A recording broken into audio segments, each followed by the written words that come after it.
The following program contains mature subject matter. Viewer discretion is advised. In our series, The United States of Addiction, we're revealing how the opioid crisis is ravaging the country and taking American families prisoner. Our next guest never imagined falling victim to this nationwide epidemic. Mandy was an amazing person. Outgoing, friendly, successful. She went on to go to college and get her degree, and it was a little over 6 years ago. She got shingles, went to a doctor, and they prescribed her medication for it. A lot of Percocet, Valium. Hydrocodone, tramadol. Then she gave birth to a child. She had a lot of complications from that. She was prescribed pain medication, and she also found a physician who prescribed them to her. Dr. Rand was the ultimate abuser of these medications. Topping our news tonight, Reno doctor Robert Rand accused of illegally distributing oxycodone and other prescription drugs. Some of the charges against him include 2 counts of distribution of a controlled substance resulting in serious bodily injury or death.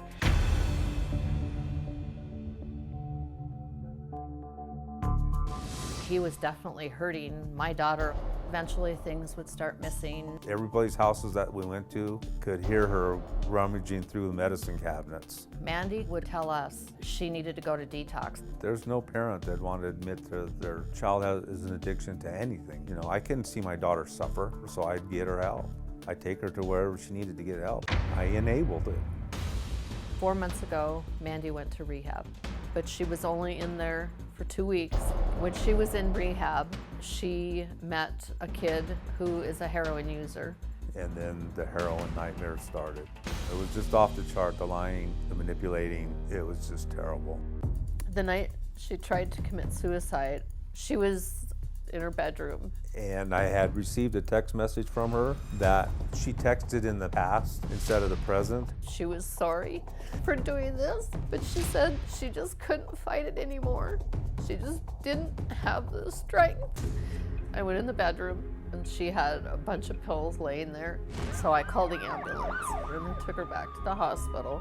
She ended up in ICU because at about 11 o'clock that night, her heart stopped and they had to do CPR on her. All I could think of is she had been alone, she would have succeeded. She's at the end. Either she has got to get help or she's probably going to end her life. Heroin has taken a tremendous toll on Mandy, who is drowning in addiction. I want you to take a look at the disturbing reality that is Mandy's life as a hardcore drug addict. Hi, my name is Mandy. I'm 33 and I'm a heroin addict. I'm on my way to my dealer. I'm feeling anxious and happy and excited and just cannot wait to get there. My dealer had what I wanted, but it ended up being quite a mess. So dope was missing. It was like no one leaves here until it's shown up. He questioned his girlfriend. He grabbed her and thrown her across the room. Where the did it go? You knew how much I had and you knew where it was. It was scary because there's weapons in the house. They finally let me leave, but I did have to leave my driver's license and my purse. And I just want to smoke now to relieve some stress. This is my miserable life. I haven't smoked since last night. I don't want to talk to anyone until I smoke. I am dope sick. My legs hurt. I don't know who I am anymore.